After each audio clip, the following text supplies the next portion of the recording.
Hey les bambing, j'espère que vous allez bien, en tout cas moi ça va nickel. On se retrouve aujourd'hui pour une nouvelle vidéo sur la 4e journée de Premier League avec 10 matchs à analyser ensemble qui sont les suivants. Southampton contre Manchester United, Brentford contre Everton, Brighton contre Leeds, Chelsea, Leicester, Liverpool qui reçoit Bournemouth, Manchester City qui reçoit Crystal Palace, Arsenal, Fulham, Aston Villa contre West Ham, Wolverhampton contre Newcastle et enfin Nottingham Forest contre Tottenham. Mais avant de débuter, n'hésitez pas à venir nous rejoindre déjà sur le site VIP et en description, vous avez les liens de Telegram, Instagram et Twitter. Également, n'hésitez pas à mettre un pouce pour valider mon travail et également abonnez-vous, c'est déjà pas mal. On fait un point rapide également sur le classement. Premier actuellement, Arsenal, 3 matchs, 3 victoires. Suivent derrière 4 équipes, Manchester City, Leeds, Tottenham et Brighton, toutes avec 7 points. Et les deux suivantes derrière, 6e et 7e, Fulham et Newcastle avec 5 unités. Et 8e, Brentford avec 4. En fin de classement, on commence à la 14e place avec Manchester United, qui est donc avec seulement 3 points en 3 rencontres, mais qui se sont réveillés contre Liverpool dernièrement. Bournemouth, 15e avec 3 points également. Liverpool, 16e avec 2 points en 3 rencontres, ce qui est vraiment pas bon du tout. 17e Everton, 1 point. 18e et 19e Wolverhampton et Leicester avec également une unité. Et enfin, dernier, West Ham, 20e avec 3 matchs, 3 défaites. C'est vraiment hallucinant avec donc 0 points. On commence avec Southampton contre Manchester United.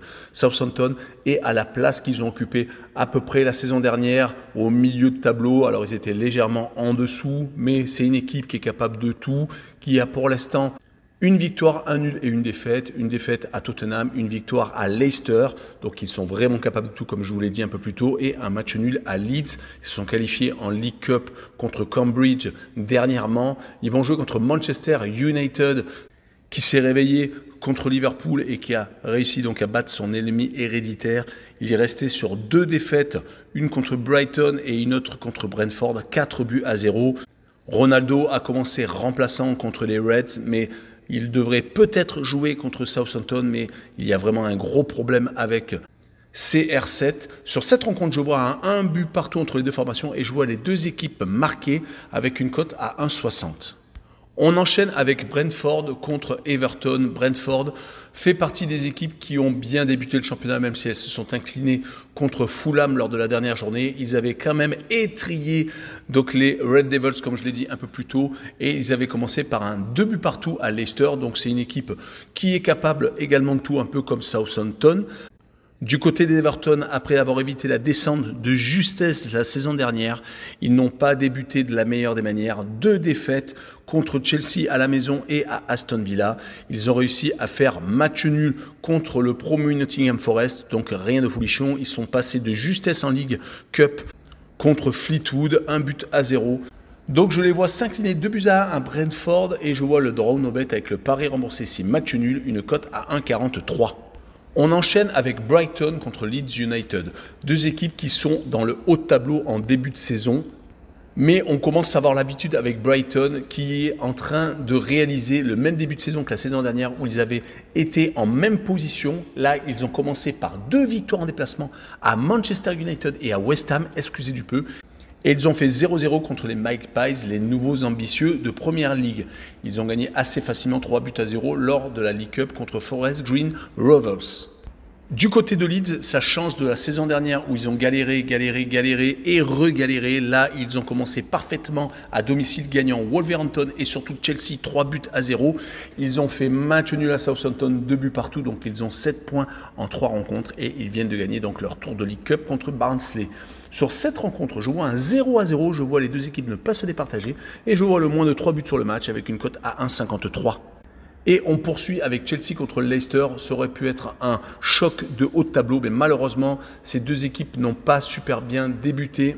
Ils viennent de prendre une fessée à Leeds, ce qui a donné un gros bémol à leur début de saison. Malheureusement pour eux, le but encaissé par Harry Kane dans les arrêts de jeu au bout du temps additionnel leur a peut-être fait énormément de mal. Du côté de Leicester, par contre, c'est 2 défaites à Arsenal et à domicile contre Southampton et un match nul contre Brentford. En plus, ce n'est pas obligatoirement, à part bien entendu les Gunners, un des gros bras qu'ils ont affrontés pour l'instant. Ils vont donc se déplacer chez les Blues et je les vois perdre 2-1 et je vois Chelsea marquer plus de 1,5 but sur le match avec une cote à 1,46. On notera quand même l'absence de Kanté, on ne sait pas pour combien de temps. On continue avec Liverpool contre Bournemouth. Liverpool vient de perdre son match contre Manchester United. Ils étaient restés sur 2 partages de points à Fulham et contre Crystal Palace. Que se passe-t-il? Peut-être la perte de Mané a totalement déstabilisé l'attaque, surtout que Nunez s'est fait expulser contre Crystal Palace. Il va falloir rééquilibrer l'effectif car bientôt la Ligue des Champions va attaquer. Les matchs vont s'enchaîner. Heureusement, ils vont recevoir un promu qui, de son côté, a commencé par une victoire contre Aston Villa, mais qui, depuis, malheureusement, s'est fait trier 2 fois. Une fois à Manchester City et une fois à Arsenal. Certes, les adversaires ne sont pas obligatoirement les plus faciles. Ils viennent de se qualifier en League Cup au penalty contre Norwich. 2 buts partout, ça va peut-être leur donner un peu de confiance. Mais je les vois s'incliner 2-0 à Liverpool et je vois les 2 équipes ne pas marquer avec une cote à 1,49. Et on continue avec Manchester City qui reçoit Crystal Palace. Les Citizens avaient commencé par 2 victoires d'entrée de jeu contre West Ham et contre Bournemouth.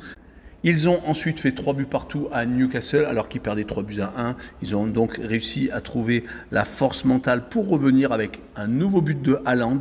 Ils ont fait match nul au milieu de semaine à Barcelone en match amical. Il y a eu 3 buts partout également. Donc pas mal de buts encaissés quand même sur les 2 dernières rencontres, même si la dernière était amicale, comme je vous l'ai dit un peu plus tôt. Ils vont jouer contre Crystal Palace, où il va falloir faire attention. La saison dernière, Crystal Palace était la seule équipe, je crois, à ne pas avoir perdu contre les Citizens. Ils avaient gagné 2-0 à City et ils avaient fait 0-0 à domicile. Là, pour le début de saison, ils ont perdu d'entrée de jeu contre Arsenal. Mais comme je vous l'ai dit, Arsenal est premier, donc c'est presque un peu logique. Ils ont fait match nul à Liverpool avec encore un Zaha de gala et ils ont battu 3-1 contre Aston Villa. Donc ils ont pour l'instant 4 points en 3 rencontres.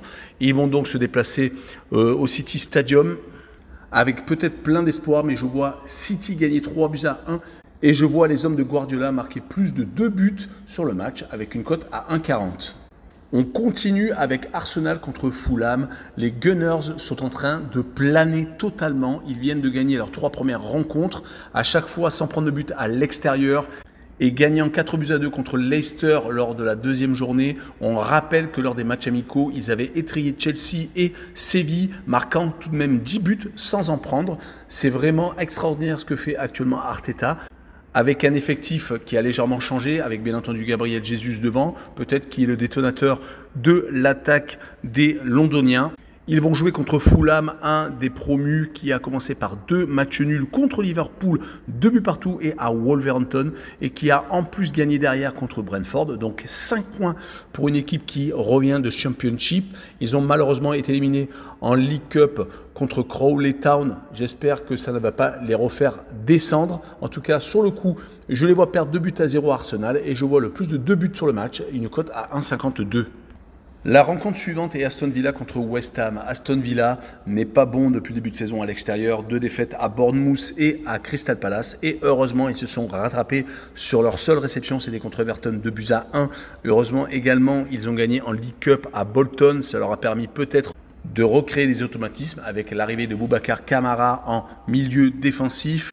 Côté West Ham, une victoire très importante à Viborg qui les qualifie pour la phase de groupe de la Ligue Europa Conférence, car en championnat, c'est catastrophique. 3 matchs, 3 défaites, une 2-0 contre Manchester City, une 1-0 chez le promu Nottingham Forest et après un 2-0 encaissé contre Brighton, une des équipes en forme de ce début de saison. Il va falloir vraiment se réveiller, mais malheureusement, je les vois perdre 2-1 à Aston Villa, peut-être avec la fatigue du match de jeudi, mais je vois une double chance 1N avec une cote à 1,40. L'avant-dernier match est Wolverhampton contre Newcastle. Wolverhampton, 2 défaites et un match nul. C'est très compliqué. Le match nul est à domicile et les 2 défaites sont à l'extérieur. Une petite qualification en milieu de semaine en League Cup contre Preston, 2-1, qui va peut-être leur permettre également de relever la tête. Côté Newcastle, par contre, c'est que du bonheur pour l'instant. Certes, ils n'ont pas 9 points, mais ils en ont tout de même 5. Ils n'ont pas encore perdu. Ils ont battu Nottingham Forest d'entrée de jeu même si ça n'a pas été facile et ils ont enchaîné 2 matchs nuls, un à Brighton et un autre surtout contre Manchester City où ils auraient pu remporter la victoire mais ils se sont fait rattraper, 3 buts partout, une qualification très importante en League Cup pour garder la spirale positive à Tranmere Rovers. Ils devraient pour moi faire match nul, 1 but partout donc à Wolverhampton et je vois la double chance N2 avec une cote à 1,50. Et on finit par Nottingham Forest contre Tottenham. Nottingham est à la place qu'il doit occuper. Ils ont gagné un match à domicile contre West Ham, ont perdu à Newcastle, mais ont réussi à accrocher un point très important à Everton. Leur qualification en League Cup est assez intéressante à Grimsby Town. Ils vont rencontrer surtout un des prétendants peut-être au podium, Tottenham, qui a énormément d'ambition, qui a commencé par 2 victoires toutes à domicile contre Southampton et Wolverhampton et avec un match nul arraché à la dernière seconde à Chelsea. Ils ont toujours leur buteur Harry Kane qui les sauve des fois de grosses situations comme contre Wolverhampton où c'est le seul buteur et surtout à Chelsea. Sur cette rencontre, je vois Tottenham s'imposer 2-1 à Nottingham et je vois le moins de 3,5 buts sur le match. Par contre, une cote à 1,40. Voilà, on en a fini avec cette vidéo. N'hésitez pas à venir nous rejoindre et surtout abonnez-vous et mettez le petit pouce. Ciao les bambins!